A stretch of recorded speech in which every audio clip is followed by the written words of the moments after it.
Hello everyone, welcome to my YouTube channel. आज हम बात करने वाले हैं मेगा स्पोरोजेनेसिस के बारे में। इससे पहले की वीडियो में हमने माइक्रोस्पोरोजेनेसिस के बारे में डिस्कस किया था। हमने ये बताया था कि बोर्ड एग्जामिनेशन में कौन कौन से टॉपिक इम्पॉर्टेंट होते हैं और उनमें से एक टॉपिक के बारे में हम डिस्कस किए थे। और हमने ये भी बताया था कि कितनी हेडिंग्स कितने नंबर में लिखनी होती हैं और कौन कौन से डायग्राम आपको ड्रॉ करने होते हैं, कैसे आंसर को प्रेजेंट करना होता है। तो आइए इसमें भी हम देखेंगे कि मेगा स्पोरोजेनेसिस जो है उसमें आप कौन कौन से डायग्राम ड्रॉ करोगे और कौन कौन सी हेडिंग्स को लिखोगे। 3 नंबर में कितना लिखना है, 5 नंबर में कितना लिखना है। तो आइए देखते हैं। मेगा स्पोरोजेनेसिस सेंटर हेडिंग डालोगे, फिर लिखोगे व्हाट इज मेगा स्पोरोजेनेसिस, या फिर आप ये भी लिख सकते हो इंट्रोडक्शन टू मेगा स्पोरोजेनेसिस। तो देखते हैं, the process of development of megaspore from megaspore mother cell is known as megasporogenesis. Megaspore mother cell से मेगास्पोर बनने की प्रोसेस को मेगास्पोरोजेनेसिस कहते हैं। The megaspore are develop in the female reproductive organ, और मेगास्पोर फीमेल रिप्रोडक्टिव ऑर्गन में develop होता है। फीमेल रिप्रोडक्टिव ऑर्गन क्या है? Ovule. Megasporogenesis take place inside the ovule. Next heading हमारी पड़ेगी structure of female gametophyte. Female gametophyte के structure के बारे में देखेंगे, जिसे हम लोग गाइनोशियम कहते हैं। ठीक है, इसमें लिखना है female sex organ is gynoecium. Female sex organ क्या है? Gynoecium. The unit of gynoecium is carpel. Gynoecium की यूनिट कार्पेल है। What which is divided into the 3 part, जो कि 3 हिस्सों में डिवाइडेड है, स्टिग्मा, स्टाइल एंड ओवरी।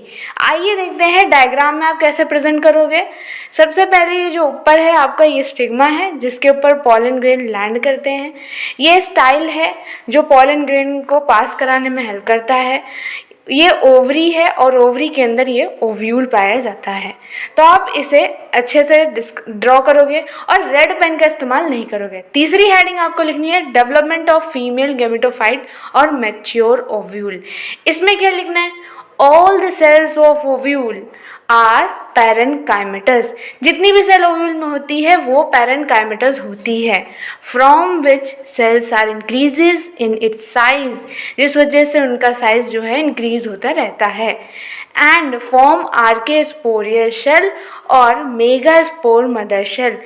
ये आर्केस्पोरियल शेल और मेगास्पोरियल शेल बनाते हैं, दोनों ही एक ही चीज़ है, और ये डिप्लॉयड होते हैं। After reductional division 4 haploid cells are formed.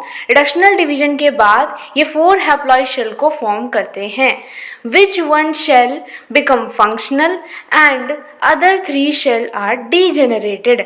जिसमें से एक सेल जो होती है वो फंक्शनल होती है, बाकी की 3 सेल जो होती है वो डीजेनरेट हो जाती है।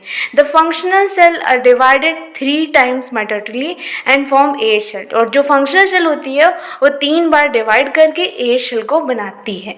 तो आइए इसमें देखते हैं। इस डायग्राम में आप देख सकते हैं कि 4 हैप्लॉइड शेल बने, जिसमें से एक फंक्शनल है और 3 सेल जो है वो जनरेट होंगे। और ये कैसे 8 सेल्स का जो अरेंजमेंट होता है वो देखने के लिए हम चौथी हेडिंग डाल रहे हैं कि let's see the arrangement these 8 cells. तो आइए देखते हैं।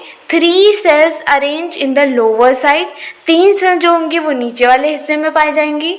इन which mid cell is known as egg cell, जिसमें से बीच वाली सेल एग सेल कहलाती है। ठीक है, तो आइए डायग्राम में देखते हैं। इस डायग्राम में 8 सेल का अरेंजमेंट है, जिसमें लोअर साइड में आपको 3 सेल दिख रही है, जिसमें से बीच वाली सेल एग सेल है और साइड में जो लगी हुई है सेल एग सेल के वो हमारे सिनर्जिड्स हैं। तो जो सिनर्जिड्स हैं वो लेटरल में प्रेजेंट है, या फिर हम कह सकते हैं beside. Beside other cells, 2 cells are known as synergids.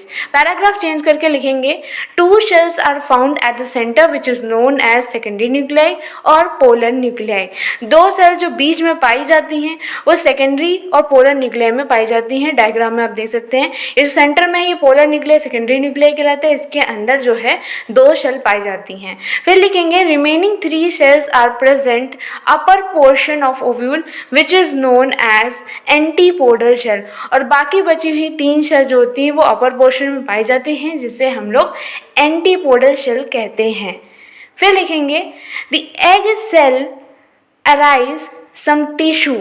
जो एग सेल होती है वो कुछ टिश्यू को अराइज करती है which is known as integument, जिसे हम लोग इंटेगुमेंट के नाम से जानते हैं। और ये देखिए डायग्राम में ये होते हैं इंटेगुमेंट। आप इन्हें देख कर भी समझ सकते हो कि इनका काम क्या है, प्रोटेक्शन। तो लिखा है they provide protection to the ovule, ovule को ये प्रोटेक्ट करते हैं। The area from where the tissue are originated, जिस एरिया से टिश्यू ऑरिजिनेट हो रहा है। A small pore is form, एक स्मॉल पोर बनता है जिसे हम लोग माइक्रोपाइल कहते हैं या फिर माइक्रोपाइलर एंड भी कहते हैं। और इस माइक्रोपाइलर एंड के अपोजिट साइड में ही एक एंड पाया जाता है जिसे हम लोग चैलेजल एंड भी कहते हैं। ठीक है, ये इसके अपोजिट वाला chalazal end, micropylar end egg cell की साइड वाले में होता है। तो इस तरीके से ये जो 8 सेल 7 न्यूक्लियाई का अरेंजमेंट होता है। तो अब हम देखते हैं कि इस डायग्राम को कैसे प्रेजेंट करेंगे। तो ये जो पहला डायग्राम है वो आप सेकेंड हेडिंग में देखे थे, उसके बाद यहाँ पे आर्किस्पोरियल शेल बन रही थी साइज इंक्रीज होने पर। तो दूसरे डायग्राम में ये हो रहा है, फिर उसके बाद जो है 4 हैप्लॉइड शेल बन रही थी। तो तीसरे डायग्राम में आप 4 हैप्लॉइड शेल देख रहे हो और फिर लास्ट वाले डायग्राम में आप पूरे 8 शेल का जो है प्रेजेंट देख रहे हो। तो ये रहा पूरा 5 नंबर में आपको ये सारे डायग्राम और जो है इतनी हेडिंग्स लिखनी है। अगर आपको 3 नंबर में लिखना है तो पहली हेडिंग लिखोगे और उसके बाद जो है तीसरी और चौथी हेडिंग को लिखोगे, डायग्राम को ड्रॉ करोगे। आप जो सेकंड हेडिंग है उसको स्किप कर दोगे। ठीक है, तो इस तरीके से आपको आंसर को प्रेजेंट करना है, डायग्राम ड्रॉ करना है, हेडिंग लिखनी। नेक्स्ट वीडियो आपको किस टॉपिक पे चाहिए आप कमेंट में करके बता सकते हो और इस वीडियो के डिस्क्रिप्शन में जाके आप माइक्रोस्पोरोजेनेसिस को डिटेल में देख सकते हो। Thanks for watching, keep supporting, keep watching.